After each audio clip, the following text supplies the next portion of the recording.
Chemistry bye Sandeep Sharma में आपका स्वागत है। मैं इस चैनल में आपको पढ़ाऊंगा केमिस्ट्री जो आपको ले सक्सेस की ओर, इसलिए चैनल को देखते रहें और सब्सक्राइब करें। केमिस्ट्री बाय संदीप शर्मा में आपका वापस से स्वागत है। मैं इसमें आपको रीड का चैप्टर पढ़ा रहा हूँ, अम्ल, क्षार और लवण। तो हमारे सामने एक इंफॉर्मेशन है, उसे हम देख सकते हैं कि लिटमस जो है वो थैलोफाइटा समूह से होता है और लाइकेन या लीचेन नाम के पौधे से निकाला जाता है। इसके अलावा जो नेचुरल इंडिकेटर है उसमें लाल पत्ता गोभी, हल्दी, हाइड्रेंजिया, पेटेनिया और जेरोनियम आदि का भी हम सूचक की तरह इस्तेमाल कर सकते हैं। ठीक है ना। तो हम चलते हैं अम्ल की तरफ।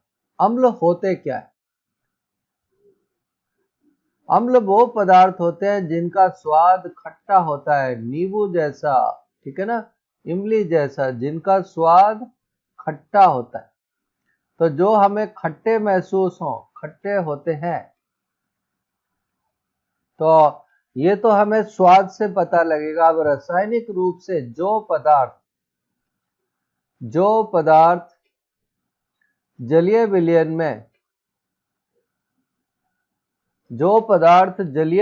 में H+ देते हैं अम्ल कहलाते हैं। तो इसमें जलीय विलयन का क्या उपयोग है? तो हम देखते हैं जलीय विलयन का क्या उपयोग है। HCl गैस है, क्या ये अम्लीय होगा? नहीं, ये अम्लीय नहीं होगा क्योंकि ये जलीय विलयन में नहीं है। क्योंकि जब तक कोई लेने वाला H लेने वाला नहीं होगा, कोई भी पदार्थ H दे नहीं सकता है। लेकिन अगर हम HCl को जलीय लिख दें, एक्वस या जलीय लिख दें, तो इससे जो जल से इसकी क्रिया होगी, तो ये जो अपना H देगा उस H को जल ले लेगा, तो HCl अम्ल का कार्य करेगा। तो कोई भी पदार्थ सिर्फ और सिर्फ जलीय माध्यम में ही अम्ल या क्षार का कार्य कर सकता है।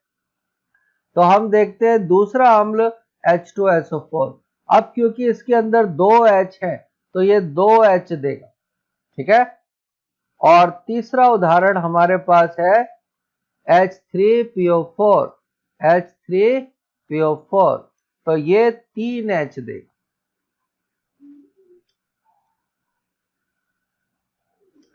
तो HCl की क्षारकता 1 हो जाएगी। कोई जितने H देता है उसकी क्षारकता उतनी ही हो जाएगी। इसकी क्षारकता 2 हो जाएगी और इसकी क्षारकता 3 हो जाएगी। अब हम चलेंगे नेक्स्ट इंपॉर्टेंट पॉइंट डिस्कस करने, जो रीट के एग्जाम में आ सकता है। हमारा ये पदार्थ, इसको देखने से बच्चों को लगेगा कि इसके अंदर तो OH है, तो ये तो क्षार होगा, पर नहीं बच्चों, इसका नाम है बोरिक अम्ल। इसका नाम है बोरिक अम्ल और ये इसका जलीय विलयन अम्लीयता दर्शाता है, क्योंकि नाम से ही दिख रहा है अम्ल। तो जब हम बोरिक एसिड को जल में घोलते हैं तो ये जलीय विलयन में H+ दे देता है और इस H की वजह से ये एंटीसेप्टिक का भी कार्य करता है। इस बोरिक अम्ल का उपयोग हम आंखों को धोने में भी करते हैं। तो इंपॉर्टेंट क्वेश्चन नोट कर ले। बोरिक एसिड को, ठीक है ना, आंखों को साफ करने के लिए उपयोग किया जाता है। आंखों को साफ करने के लिए उपयोग करते हैं। साफ करने के लिए उपयोग किया जाता है। अगला यूज, इसको बच्चों के टैल्कम पाउडर में भी मिलाया जाता है क्योंकि ये माइल्ड एंटीसेप्टिक है, ठीक है ना। एंटीसेप्टिक को हिंदी में हम देखते हैं, ये एंटीसेप्टिक का भी कार्य करता है, इसलिए इसको हम पाउडर में, बच्चों के टैल्कम पाउडर में मिलाते हैं। तो हमने यहाँ पर सीखा अम्ल क्या होता है।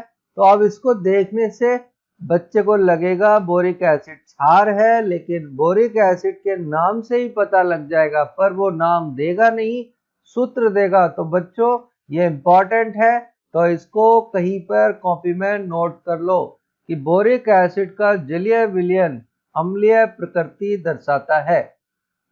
तो हमने यहाँ पर सीखा अम्ल क्या होंगे, जो जलीय विलयन में H दे, जिनका स्वाद खट्टा हो।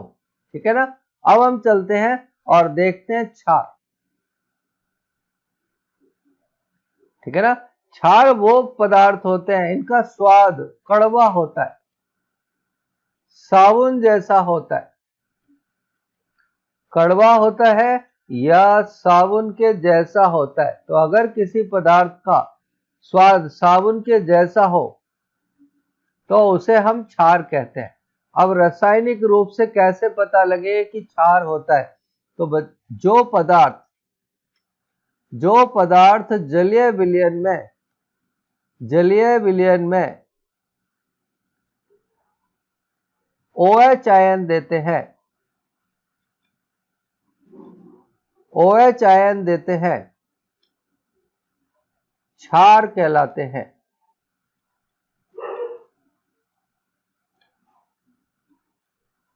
अब अगर किसी ने एक H दिया तो उसको एक अम्लीय क्षार कहेंगे, पर जल का होना आवश्यक है। ठीक है। तो हमने देखा जब हम इसको जल में घोलेंगे तो ये हमको OH माइनस देगा। OH माइनस की वजह से ये क्षारकीय प्रकृति दर्शाएगा। अब आया हमारा इंपॉर्टेंट बात कि क्या Na2CO3 क्षार होगा, क्या NaHCO3 क्षार होगा। तो बच्चों एक इंपॉर्टेंट बात यह है कि प्रथम वर्ग के या क्षार धातु के सभी पदार्थ क्षारीय गुण दर्शाते हैं। जब हम इस Na2CO3 को जल में घोलते हैं तो ये NaOH बना देता है, जिसकी वजह से ये क्षारकीय गुण दर्शाता है।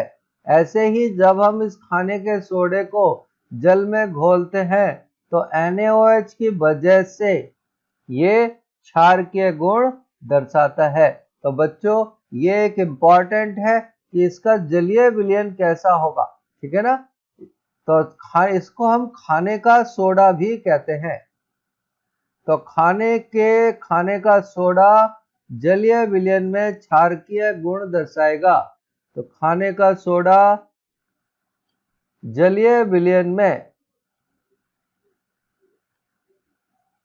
क्षारकीय गुण दर्शाएगा।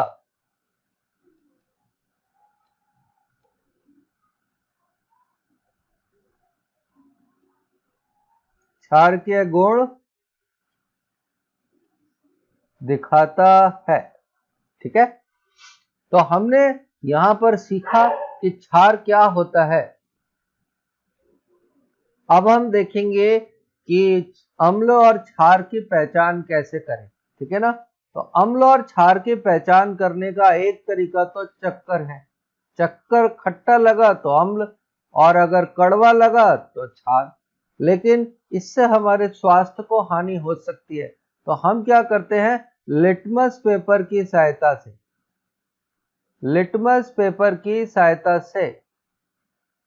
ठीक है ना, पेपर से अम्ल क्षार की पहचान करते हैं।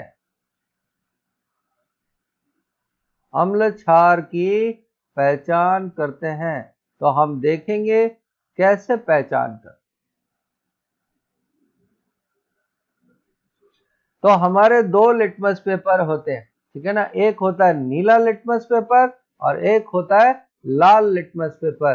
तो बच्चों आपको याद होना चाहिए कि अम्ल लाल लिटमस पेपर को लाल को नीला कर देता है। ठीक है ना।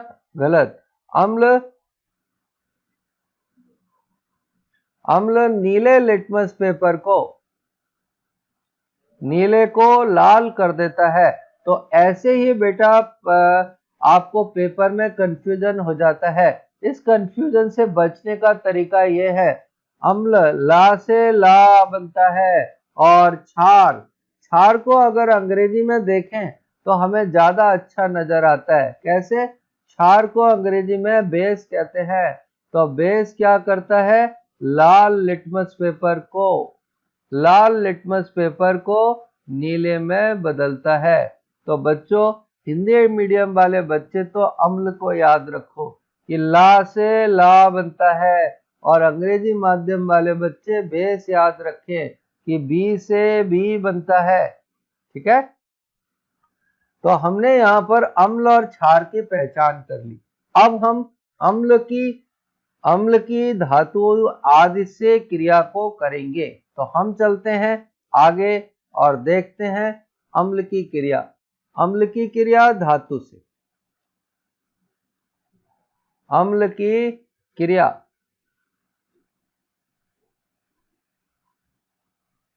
धातु से। ठीक है? हम यहाँ पर देखेंगे कौन से अम्ल धातु से क्रिया करते हैं और कौन से नहीं करते। तो ये बड़ा कठिन सा टॉपिक हो सकता है, पर आपको मैं आसान तरीका बताता हूं। आप ये याद रखो, कॉपर, सिल्वर और गोल्ड अम्ल से क्रिया नहीं करते हैं। उसमें से हाइड्रोजन को प्रतिस्थापित नहीं करेंगे।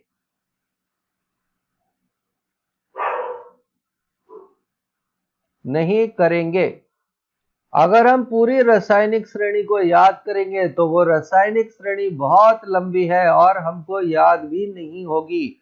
तो बच्चों, सिर्फ 3 धातु याद रखो कि कॉपर, Ag और Au की हमने रिएक्शन कराई HCl से, और HCl की रिएक्शन हमने जिंक के साथ कराई। तो हम चलते हैं HCl को लेकर जिंक के पास। तो ये हमारा HCl है और हमने इसकी रिएक्शन जिंक से कराई। अब देखो, ऊपर वाली धातुओं में से ये नहीं है, तो जिंक हाइड्रोजन को प्रतिस्थापित कर देगा, तो इसमें से हाइड्रोजन गैस निकल जाएगी। लेकिन जब हम HCl की रिएक्शन कॉपर से कराएंगे, कॉपर ऊपर दी हुई धातु में है, इसकी कोई भी अभिक्रिया नहीं होगी। ठीक है? ये धातु बहुत ही कम सक्रिय होती हैं। इसके आधार पर एक क्वेश्चन ये भी आ सकता है कि कॉपर सल्फेट और जिंक की अभिक्रिया होगी क्या? तो हम देख लेंगे इन 3 में से कोई है। ये कम सक्रिय धातु हैं, तो जिंक कॉपर को हटा देगा और कॉपर को मुक्त कर देगा। तो जिंक ने कॉपर को हटाकर कॉपर धातु को मुक्त कर दिया। लेकिन यदि हम जिंक सल्फेट की रिएक्शन कॉपर से कराते तो कोई भी अभिक्रिया संभव नहीं है। तो हमने यहाँ पर क्या सीखा? ये 3 धातु अम्ल से हाइड्रोजन नहीं निकालती हैं। ठीक है? इससे आपको आगे पढ़ने की जरूरत नहीं पड़ेगी। हम आगे पढ़ेंगे क्षार की धातु से क्रिया, और ये इंपॉर्टेंट हो सकता है। तो क्षार की धातु से क्रिया, तो यहां पर हमें नोट करना पड़ेगा क्या? जिंक, एल्यूमिनियम और बेरिलियम। ठीक है ना? जिंक, एल्यूमिनियम और बेरिलियम से क्षार क्रिया कर जाते हैं। तो क्रिया हो जाएगी किनसे? जिंक, एल्यूमिनियम, बेरिलियम से क्षार क्रिया करते हैं। और ये इंपॉर्टेंट है। क्यों इंपॉर्टेंट है? कि ये तीनों ही धातु उभयधर्मी होते हैं। ये बहुत ही ज्ञान की बात है। तो ये उभयधर्मी होते हैं। उभयधर्मी का मतलब है कि ये अम्ल और क्षार दोनों से क्रिया करेंगे। तो ये अम्ल से भी क्रिया करेंगे तथा क्षार से भी क्रिया करेंगे। तो बच्चों, इनको रट लो तीनों को। जिंक, एल्यूमिनियम, बेरिलियम क्षार से क्रिया करते हैं। तो अगर हम जिंक की रिएक्शन NaOH से कराएंगे तो इसकी रिएक्शन हो जाएगी।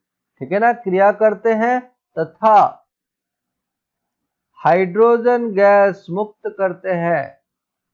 और ये बहुत ही इंपॉर्टेंट हो गया है। तो इस पॉइंट को कॉपी पर लिख लो। रीड के लाइक है मतलब आ गया। तो जब हम इसकी रिएक्शन इससे कराएंगे तो एक तो लवण बन जाएगा प्लस हाइड्रोजन गैस। तो आएगा क्वेश्चन क्या? क्वेश्चन आएगा कौन सी, तो क्वेश्चन आएगा कौन सी धातु क्षार से हाइड्रोजन मुक्त करेगी। तो हम चलते हैं नेक्स्ट पेज पर। क्वेश्चन, कौन सी धातु क्षार से हाइड्रोजन मुक्त करेगी? तो इसका आंसर हो जाएगा क्या? इसका आंसर हो जाएगा बेरिलियम, जिंक तथा एल्यूमिनियम। ठीक है। अब हम पढ़ेंगे क्षार धातु। ठीक है ना। क्षार की CO2 से अभिक्रिया, क्षार की CO2 से अभिक्रिया।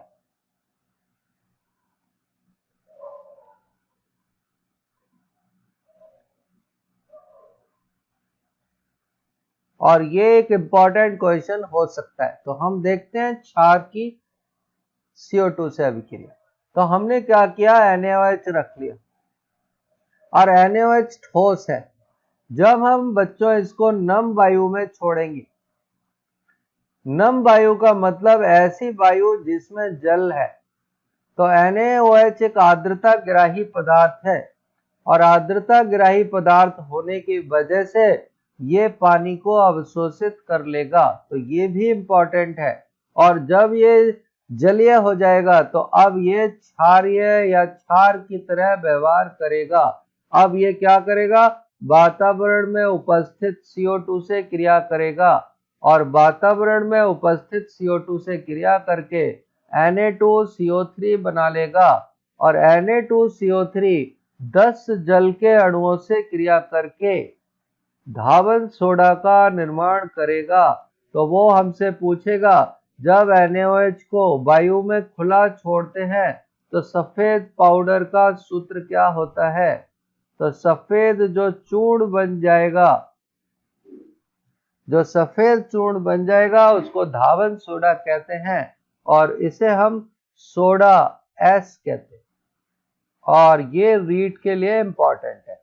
तो फिर से रिपीट करते हैं, NaOH ठोस को नम वायु में छोड़ने पर ये जल को अवशोषित कर लेता है क्योंकि यह आर्द्रता ग्राही पदार्थ है। और इसको नोट कर लेना।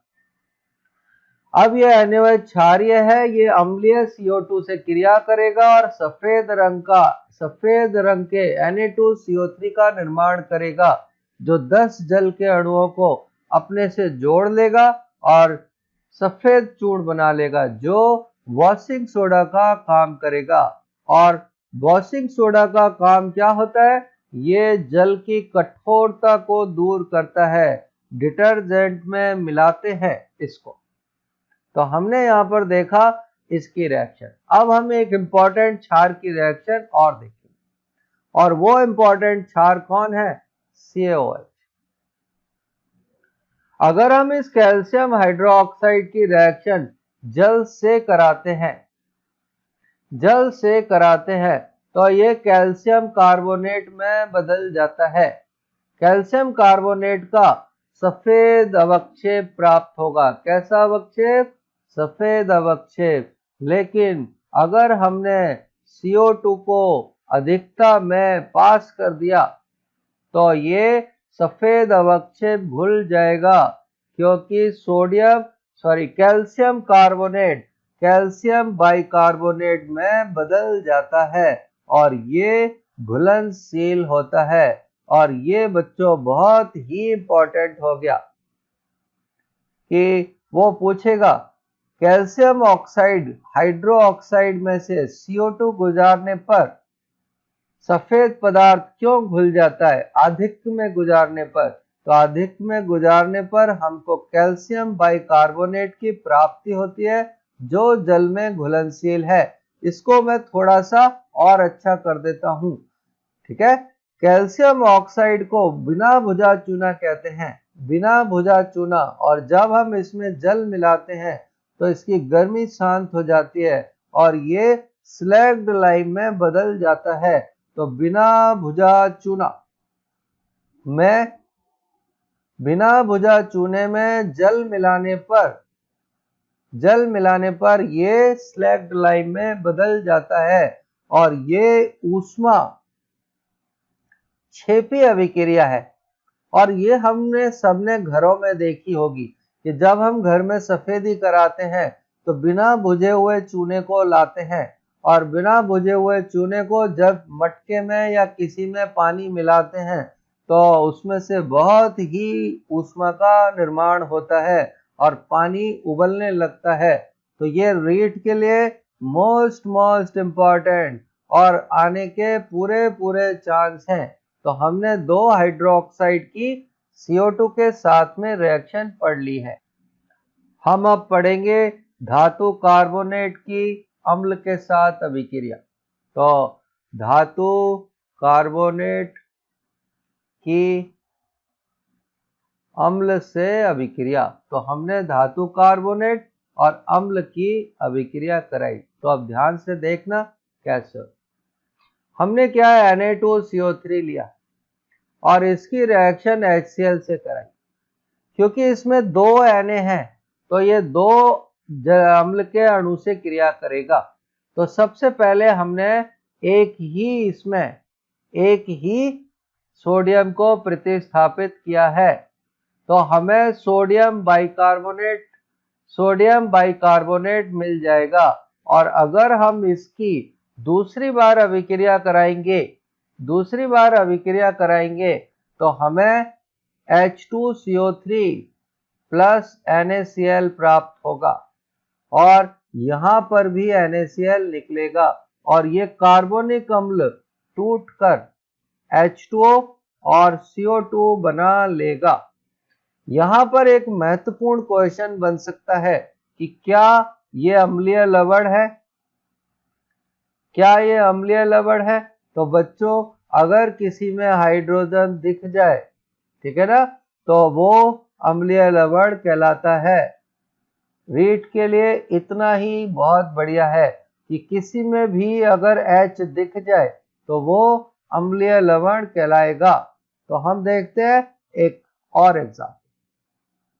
जब हम इस कैल्शियम हाइड्रोक्साइड की रिएक्शन HCl से करते हैं तो इसके अंदर 2 H है। अब इसमें ये बन जाता है तो आप देखो इसके अंदर H है, इसलिए ये भी अम्लीय लवण होगा। तो जिस भी लवण में आपको हाइड्रोजन दिख जाए वो अम्लीय लवण होगा। तो ये अम्लीय लवण है और ये उदासीन लवण है। तो हमने यहाँ पर देखी धातु कार्बोनेट की अम्ल से। हम अब पढ़ेंगे धातु कार्बोनेट की अगले अम्ल से अभिक्रिया जो हमारी ताजमहल के क्षरण को दिखाएगी। तो जो ताजमहल है वो कैल्शियम कार्बोनेट का बना हुआ है और इसको हम संगमरमर कहते हैं और ये अघुलनशील होता है, मतलब जल में नहीं घुलेगा। तो अगर इसकी रिएक्शन हम अम्लीय वर्षा से कराएं तो अम्लीय वर्षा में H2SO4 या HNO3 होता है।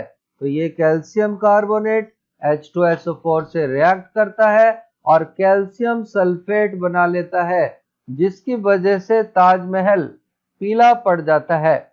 तो ताजमहल के ये पीले पड़ने का कारण है कि कौन सी गैस ताजमहल को पीला कर रही है। तो H2SO4 अम्ल की वजह से ताजमहल पीला पड़ रहा है। अब CO2 क्या करती है? तो हम देखते हैं, अगर वातावरण में CO2 ज्यादा बढ़ जाएगी तो कैल्शियम कार्बोनेट इस CO2 से क्रिया करके कैल्शियम बाइकार्बोनेट बना लेता है और ये जल में घुलनशील होता है। तो जब बरसात आएगी तो मार्बल बह जाएगा पानी में घुलकर और जहां से ये मार्बल हट जाएगा, उस जगह गड्ढे पड़ जाएंगे। तो ताजमहल में गड्ढे पड़ने का रीजन क्या है? CO2 की अभिक्रिया से कैल्शियम बाइकार्बोनेट का निर्माण। बच्चों इसे नोट कर लो। और पीले पड़ने का कारण क्या है? कैल्शियम सल्फेट का निर्माण। अब ये H2SO4 कहां से आती है? तो मथुरा रिफाइनरी से SO2 मुक्त होती है, जो जल से क्रिया करके सल्फ्यूरस और सल्फ्यूरिक अम्ल का निर्माण करती है, जो अम्लीय वर्षा के लिए जिम्मेदार होती है। तो मथुरा रिफाइनरी से निकली हुई SO2 अम्लीय वर्षा करती है, जो ताजमहल के मार्बल को पीला कर रही है, और वातावरण में मुक्त हुई CO2 उसको कैल्शियम बाइकार्बोनेट में बदलकर अघुलनशील बना देती है, जिसकी वजह से ताजमहल में गड्ढे होते जा रहे। तो हमने इसमें पढ़ा अम्ल की और क्षार की अलग अलग पदार्थों से क्रिया। अब हम पढ़ेंगे अम्ल की क्षार से क्रिया। तो जब हम अम्ल और क्षार की अभिक्रिया करते हैं तो हमें एक तो जल प्राप्त होगा और प्लस लवण प्राप्त होगा, और ये अभिक्रिया ऊष्माक्षेपी होती है, अर्थात इसमें ऊष्मा का निर्माण होगा। तो जिस बर्तन में हम ये अभिक्रिया करेंगे वो बर्तन गर्म हो जाएगा। तो हम देखते हैं कैसे होती है अभिक्रिया। जब हमने HCl की रिएक्शन NaOH के साथ में कराई तो दोनों आपस में मिलेंगे। ये धन होता है और ये ऋण। अगर आपको नहीं आता तो पहले वाला हमेशा धन और बाद वाला ऋण होता है। ऐसे ही NaOH में ये धन और ये ऋण होगा। तो इसका धन उसके ऋण से और इसका ऋण इसके धन से जब जुड़ेगा तो आप देखोगे हमें NaCl और जल प्राप्त होगा। प्लस ये ऊष्माक्षेपी अभिक्रिया है। ये ऊष्माक्षेपी अभिक्रिया है, इसलिए इसमें हमको ऊष्मा की प्राप्ति भी साथ में होगी। ठीक है, तो हम चलते हैं एक और अभिक्रिया को देखने, और वो अभिक्रिया हमारी कौन सी है? H2CO3। जब हम H2CO3 की अभिक्रिया NaOH के साथ में कराते हैं, और ये आपके लिए महत्वपूर्ण है, अभी अभी हमने थोड़ी देर पहले डिस्कस भी करी है। ये 2H देगा तो 2 बार में क्रिया कर सकता है। पहली बार में एक H का उदासीनीकरण होगा, और फिर दूसरी बार में दूसरे का भी उदासीनीकरण हो जाएगा। तो आप देख सकते हैं पहली बार में ये जो लवण बना इसके अंदर हाइड्रोजन है, तो ये अम्लीय लवण कहलाएगा। तो अम्लीय लवण आपके लिए बहुत ही आसान है देखना। जिसमें भी H दिख जाए वो अम्लीय लवण कहलाएगा। और इसके 2 ही अपवाद हैं। पहला अपवाद आपके सामने है, इसमें 2H है पर यह उदासीन लवण है, और दूसरा ये है।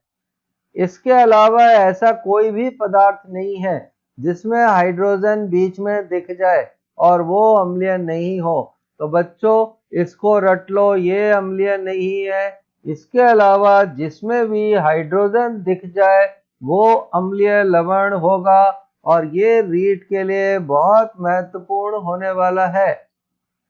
तो हमने आज इस चैप्टर में अम्ल क्षार पढ़े, और फिर अम्ल क्षार की पहचान पढ़ी। फिर हमने अम्ल और क्षार की कार्बोनेट, ऑक्साइड इत्यादि से क्रिया करी। मैं आशा करता हूं आपको ये रीट में सफलता दिलाएगा, और इस लॉकडाउन के बाद अगला जब भी पेपर होगा आपको ये स्कूल में टीचर बनाकर ही ले जाएगा। तो देखते रहें, ज्यादा से ज्यादा लोगों को शेयर करें और सब्सक्राइब करें, जिससे मैं आपको और अच्छे वीडियो बनाकर दे सकूं।